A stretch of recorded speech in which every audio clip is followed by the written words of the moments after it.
Hello friends, चलिए हम लोग ट्रायंगल पढ़ना स्टार्ट करते हैं। तो देख लेते हैं ट्रायंगल। ट्रायंगल तो वैसे बहुत सारे टाइप्स के हैं, लेकिन हम लोग स्टार्ट करते हैं स्केलेन ट्रायंगल। ठीक है। तो स्केलेन ट्रायंगल में स्केलेन ट्रायंगल का हिंदी नाम क्या होता है? विषम बाहु त्रिभुज, उम, जिनकी तीनों भुजाएं समान ना हो, अलग अलग हों। और जाहिर सी बात है कि जब तीनों भुजाएं समान नहीं होंगी तो तीनों एंगल भी अलग अलग होंगे। जैसे कि एंगल ए और एंगल बी और एंगल सी तीनों अलग अलग हो जाएंगे। ठीक है। भुजाएं भी देख रहे हैं आप लोग, एक तो बड़ा है, इसी थोड़ा सा छोटा है, थोड़ा छोटा है। तीनों का जो माप है अलग अलग है। ठीक है। तो इसका स्केलेन ट्रायंगल का हम लोग प्रॉपर्टीज कुछ पढ़ लेंगे। चलिए देख लेते हैं विषम बाहु त्रिभुज के गुण या प्रॉपर्टीज। तो इसकी कोई समान भुजा नहीं होती। देख लीजिए, समान भुजा नहीं है, सवाल अलग है। इसका कोई समान कोण नहीं है, कोई भी कोण समान नहीं है। इसमें कोई सममिति रेखा नहीं है, मतलब सिमेट्री लाइन। जैसे ये लाइन और ये लाइन सेम है, नहीं नहीं नहीं है सिमेट्री लाइन। अब यहाँ से ऐसे का लाइन होता है तो सिमेट्री हो जाता है बराबर पर। लेकिन देखिए इससे बड़ा, ये बड़ा है तो इससे हल्का छोटा है, तिरछा है, तो सिमेट्री नहीं गया है। ठीक है। कट भी कर देंगे तो सिमेट्री नहीं होगा। देखिए यहाँ से किसी तरह काट दीजिए, पीछे वाला भाग नहीं अलग हो पाएगा। सिमेट्री का मतलब ये होता है इसमें कोई बिंदु समरूपता नहीं है। ठीक है, इसमें कोई बिंदु समरूपता नहीं है। ऐसा कोई बिंदु नहीं समरूपता प्रदर्शित करेगा, जो हम बोलते नहीं कटिंग करने के लिए। ऐसा कोई बिंदु नहीं, यहाँ से काटिए, देखिए नीचे अलग ऊपर अलग हो जाएगा शेप। सिमेट्री का मतलब होता है जहाँ से कट करेंगे ऊपर नीचे दोनों का सेम सेम साइज सेम आकार होना चाहिए, तो सिमेट्री कहलाता है। लेकिन यहाँ पर तो अलग हो जा रहा है, तो इसमें समरूपता पाया नहीं जाएगा। ठीक है। चलिए प्रॉपर्टीज खत्म हो गया। अब इसका हम लोग फॉर्मूला पढ़ लेते हैं जल्दी, जो एग्जाम में पूछा जा रहा है। देखिए इसका पूछ देगा इस ट्रायंगल का पेरीमीटर क्या हो जाएगा। देखिए सारे साइड को जोड़ दीजिए, तो A plus B plus C इसका पेरीमीटर हो जाएगा। स्क्वायर ट्रायंगल का A plus B plus C हो जाएगा, पेरीमीटर हो जाएगा। Perimeter of a triangle A B C, A plus B plus C हो गया। अब सेमी पेरीमीटर पूछा है, तो सेमी पेरीमीटर का फॉर्मूला क्या होता है? एस बराबर A plus B plus C divide by two. Two से डिवाइड कर देंगे तो मेरा एस का मान निकल जाएगा। ठीक है। एस का मान याद रखिएगा। इन रेडियस का पूछा है, इन रेडियस कैसे निकालेंगे? तो ट्रायंगल का area divide by S. S पे मालूम है ना क्या होता है? S A plus B plus C divide by two होता है एस। तो आर हमको इन रेडियस निकालना होगा, तो उस ट्रायंगल का area divide by semi perimeter. समझे? इन रेडियस क्या होता है? तो इन रेडियस क्या होता है, देखिए एक सर्कल रहेगा अंदर में। ठीक है। ट्रायंगल के अंदर में सर्कल रहेगा और उस यहाँ से पॉइंट से उसका रेडियस निकालना होता है। जैसे कि आपको हम बता दे रहे हैं, देखिए सर्किल कैसे बना दिए। ठीक है, एकदम बता दे रहे हैं। इसके अंदर हम एक ट्रायंगल बना दे रहे हैं। ट्रायंगल बन गया। ठीक। आप देखिए फिर इसके अंदर एक सर्कल बना दिए, और सर्कल अच्छा से नहीं बना है। बन गया ना सर्कल?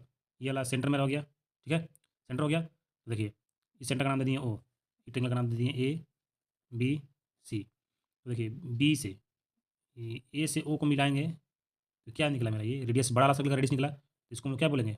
सरकम रेडियस बोलेंगे। कैपिटल आर से लिखते हैं इसको हमेशा। सरकम रेडियस को क्या बोलते हैं? कैपिटल आर से लिखते हैं हमेशा। और इन रेडियस मेरा क्या होगा? देखिए छोटा वाला सर्कल है ना, इसका ये वाला यहाँ से यहाँ तक लेंथ, ये वाला स्मॉल आर है, स्मॉल आर, इसी को हम लोग बोलते हैं इन रेडियस। इसको क्या बोलेंगे? इन रेडियस। इन रेडियस हो गया। ठीक है। देखिए ये सब क्या है, यहाँ से यहाँ तक इन रेडियस है, यहाँ से यहाँ तक क्या है, ये इन रेडियस है। इसका नाम एम दे दिए, तो ओ एम मेरा क्या हो गया? ओ एम मेरा क्या हो गया? इन रेडियस हो गया। और देखिए यहाँ पर ए ओ, यहाँ पर ओ था ना, ये ओ है, ए ओ में क्या हो गया? सर्कम रेडियस है। समझे? हाँ, इसके लिए बता दिए। देखिए यहाँ पूछा है इन रेडियस का वैल्यू, पूछा है ना अंतः त्रिज्या, हिंदी में क्या बोलते हैं इसको? अंतः त्रिज्या। इन रेडियस का वैल्यू क्या होता है? R equal to area by S. Area मतलब उस ट्रेंगल का एरिया, समझे, जिस ट्रेंगल के बारे में बात कर रहे हैं, और उसके सेमी पेरीमीटर से हम डिवाइड कर देंगे तो मेरा इन रेडियस निकल जाएगा। ठीक है। तो याद करिएगा, एरिया को हम लोग केवल ट्रेंगल से भी लिखते हैं। चलिए सर्कम रेडियस पूछेगा तो कैपिटल आर समझा दिए, सर्कम रेडियस क्या होता है? Capital R equal to side का, तीनों साइड का मल्टीप्लाई कर देंगे, A B C divide by 4 into उस ट्रेंगल का एरिया। समझ में? और देख लेते हैं, ये तो इंपॉर्टेंट फॉर्मूला है, सबको याद होना चाहिए भाई, ग्रुप डी में पूछ भी रहा है बार बार। हीरोन फॉर्मूला जिसको हम लोग बोलते हैं हमेशा, एरिया ऑफ ट्रेंगल। ठीक है। ये ब्रह्मास्त्र, इस एरिया हमेशा निकल लेता है। देखिए अंडर रूट कर लेंगे। ठीक है। S into S minus A into S minus B into S minus C. ठीक है। ए बी सी ये क्या है? ट्रेंगल का साइड है, और एस क्या है यहाँ पर? सेमी पेरीमीटर है। ठीक है, जो कि यहाँ पर समझा दिया गया है। और नेक्स्ट आता है, यहाँ पर बताया गया सेमी पेरीमीटर है, उसके बारे में बताया गया। Area of triangle. तो देखिए एरिया ऑफ ट्रेंगल और भी तरीका है एरिया ऑफ ट्रेंगल निकालने के लिए। मान लीजिए साइड ना दिया हो, एंगल के रूप में दे दिया हो, कुछ दिया हुआ एरिया, तो कैसे निकालेंगे? दो का साइड दे दिया है, एक ट्रेंगल दे दिया है। मान लीजिए देखिए एक ट्रेंगल है, दो ए और बी दे दिया है, और बीच वाला एंगल दे दिया है सी।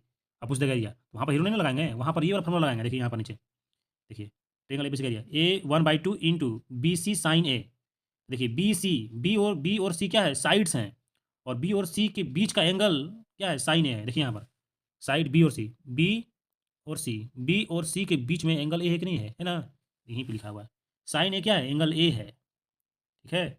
और देखिए 1/2 ए बी साइन सी। तो देखिए ए बी यहाँ पर देखिए ए और बी, देखिए साइड ए बी है ना, ए और बी। ए साइड हो गया इसका, बी सी का जो लेंथ है ए है, और ए सी का जो लेंथ है बी है, स्मॉल बी है।